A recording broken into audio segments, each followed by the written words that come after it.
Précédemment, dans l'épisode 2, nous avons pu découvrir le spectacle La Clé des Songes qui était magnifique, ainsi que découvrir l'hôtel, une première journée qui s'achève et qui était magnifique. Commander une photo et elle est vraiment stylée. On est allé aux chambres, on a réservé. On sort des lapins crétins, c'était comment? C'était cool.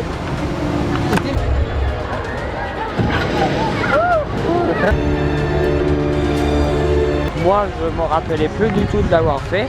Ça m'a rien rappelé, je sais pas si je l'ai fait. Mais en tout cas c'était vraiment énorme. Qu'est-ce qu'il fait là le chat? Sorte de tornade, la deuxième nouveauté. Et...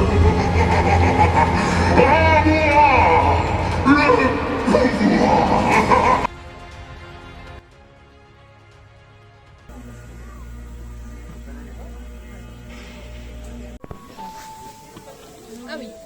Qu'est-ce qu'il faut? Des miroirs.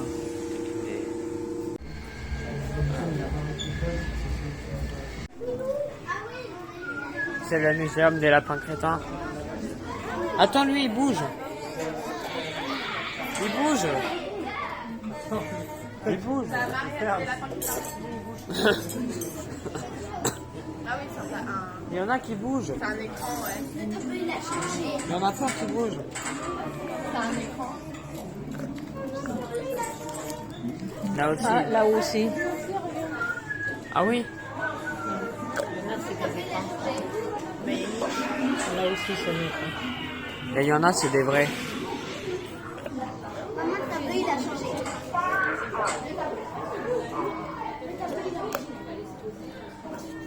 Là aussi, c'est un écran. Tu les reconnais, les écrans, en vrai.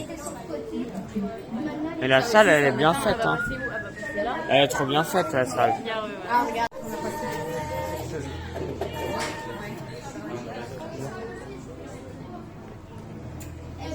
Même pas, il a juste laissé tomber.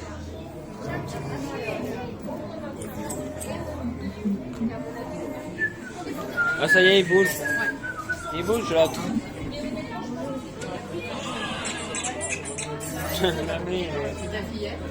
Et lui, là, il bouge. Ouais.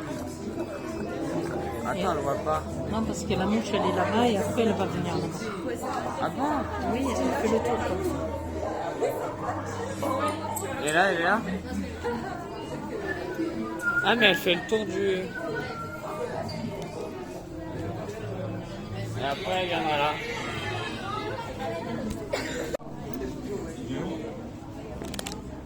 On est dans la file d'attente. Encore des files décorées.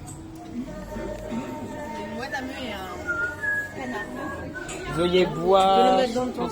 Ça n'a jamais été là, cette salle. Il y avait une salle où il y avait des trucs à l'envers, des portes à l'envers, ça je m'en souviens. Mais cette salle, ça n'a jamais été là. Non, non, il n'y avait pas ça. Ils ont rajouté une salle de file d'attente. Peut-être qu'il y avait trop de monde.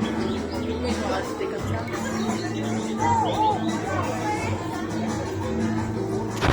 Il y a même un film.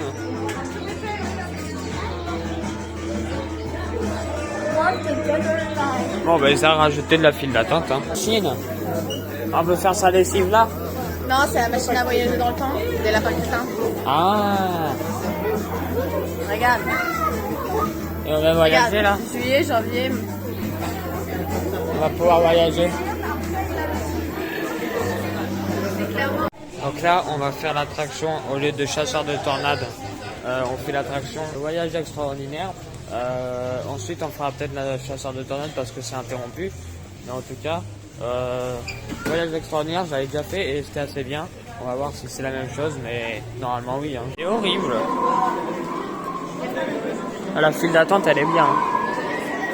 En fait, la file d'attente, c'est un monde parallèle, on dirait.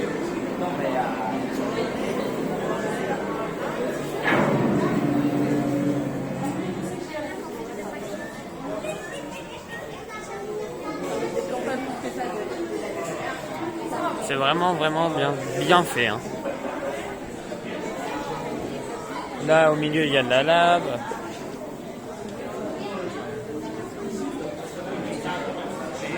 Vraiment bien fait. puisque c'est le premier vol du Skyloop avec des passagers à bord. Irène? Allô? Irène? Vous êtes au cœur des opérations, comment ça se passe pour vous? Tout est en ordre. Les indicateurs sont au vert. Capteur temporel, OK.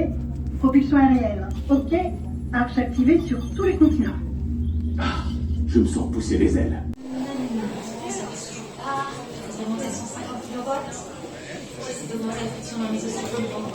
Regarde. Ils font de l'expérience sur une tornade. Ah ouais. Ouais, ils font des temps. Ils fabriquent des tourbillons C'est génial. avec un C'est courant, un simulateur de tornade, ouais. avec un courant électrique. Le secteur 4 à l'atelier. Atelier. Oh, mais c'est magnifique.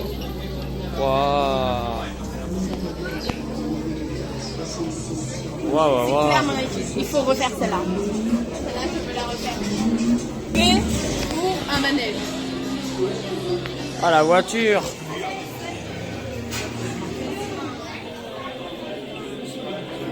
Oui. Le robot, le bras mécanique. J'adore. Le bras mécanique. Petit entre les...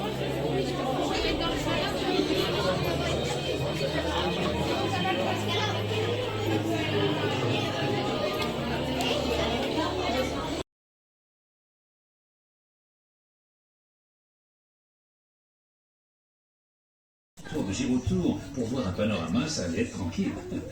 Ben voyons. Sauf que moi, j'ai un boulot, les amis. Vous racontez la grande aventure du Futuroscope en 5 minutes.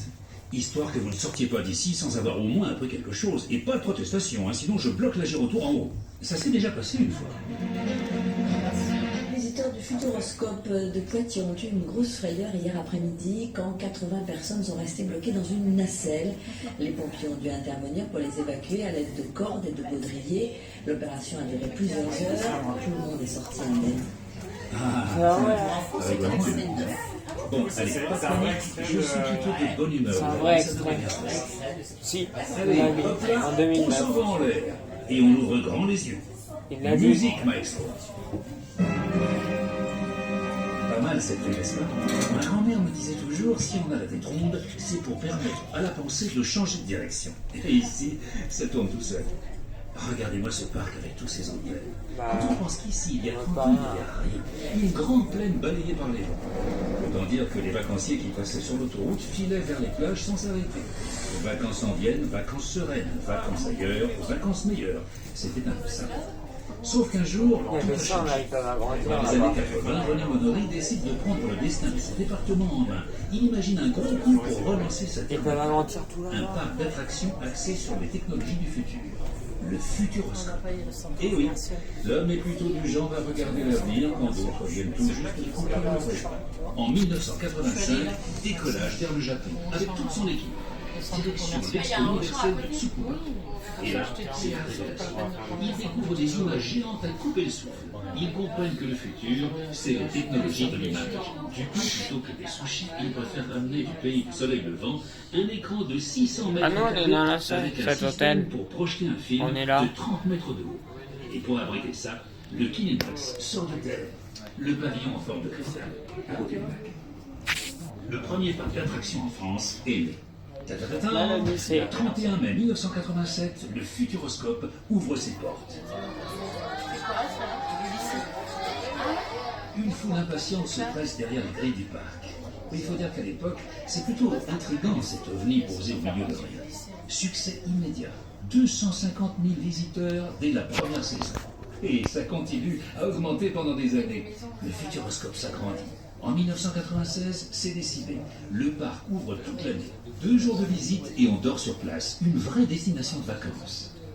Grâce à ça, le Futuroscope fait travailler plein de monde. À l'époque, le parc, c'est comme un aimant. Des gens viennent s'installer autour, des entreprises, des écoles. Plus loin, l'agriculteur vend aussi plus de blé, la boulangère plus de pain, les hôtels plus de chambres. Et puis l'an 2000 sonne, et là, patatras. On se réveille en se disant, le futur, il n'est pas là. Quand est-ce qu'on va conduire des voitures volantes en tenue d'astronaute? Et du coup, on est passé du futur au présent, et on est déçu. Alors le futur, on veut plus y croire. On préfère aller visiter des... Très bonne visite à tous. On n'a pas tout. On n'a pas vu les trucs politiques. On n'a pas vu toute cette partie-là. À suivre dans le prochain épisode.